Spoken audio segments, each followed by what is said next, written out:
नागपूर महापालिका निवडणुकीच्या पार्श्वभूमीवर भाजपनं जोरदार तयारी सुरू केली आणि यासाठी भाजपच्या युवा आघाडी युवा मोर्चाचं संमेलन आयोजित करण्यात आलं होतं। केंद्रीय मंत्री नितीन गडकरी या संमेलनाला उपस्थित होते आणि कार्यकर्ते आणि इच्छुक उमेदवारांना त्यांनी सल्ला दिलाय। बघूया।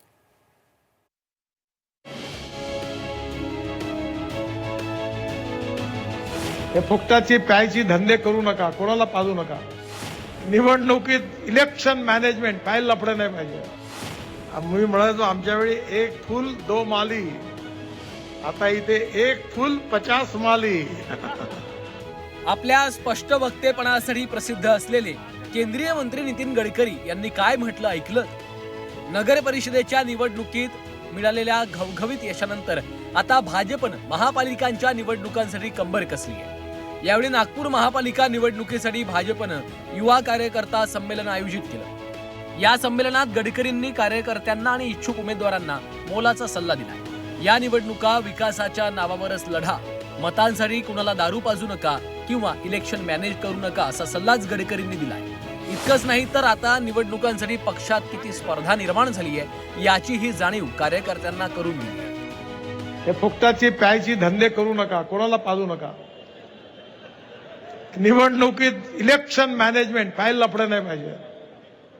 लोकांना काम पाहिजे।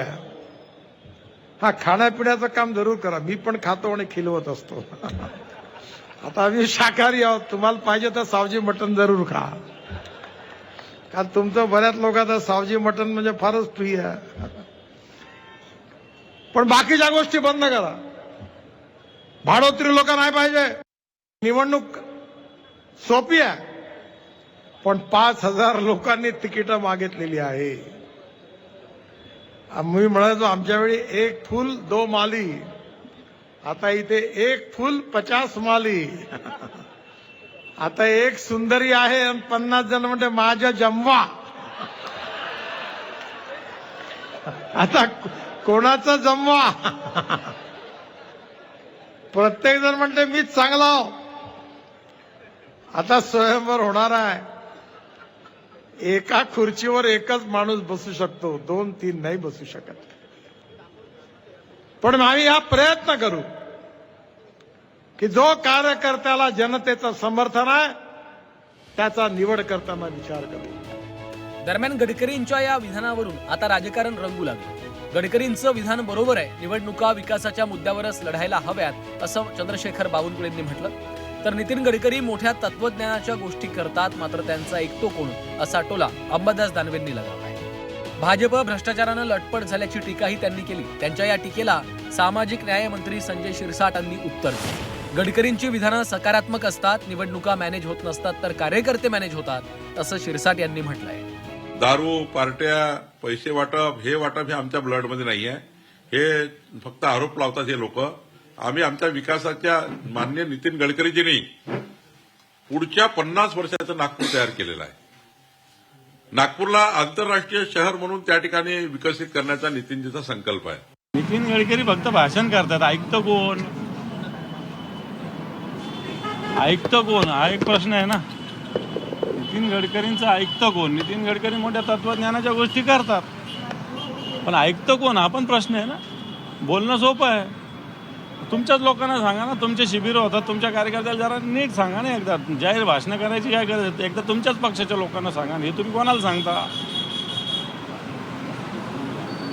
जी भारतीय जनता पार्टी आता भ्रष्टाचारानं लथपथ झालेली आहे, करप्शन शिवाय निवडणुका जिंकू शकत, त्या भारतीय जनता पार्टीला तुम्ही सांगता। गडकरींचे विधान हे नेहमी सकारात्मक, समाजासाठी संदेश देणारे असतात। त्यांनी मागे एकदा सांगितलं होतं की कोणतंही बॅनर मी निवडणुकीच्या काळात लावणार नाही। याच पद्धतीने जर निवडणुका झाल्या त्यांनी सांगितल्याप्रमाणे, तर मला वाटतं लढाईमध्ये या निवडणुकीच्या भांडणं कमी होतील आणि हे काही दारूचा, पैशाचा, याचा ज्या ज्या ठिकाणी वापर होतोय त्यांनी जर याचा बोध घेतला तर सर्वसामान्य कार्यकर्त्याला न्याय सुद्धा मिळेल।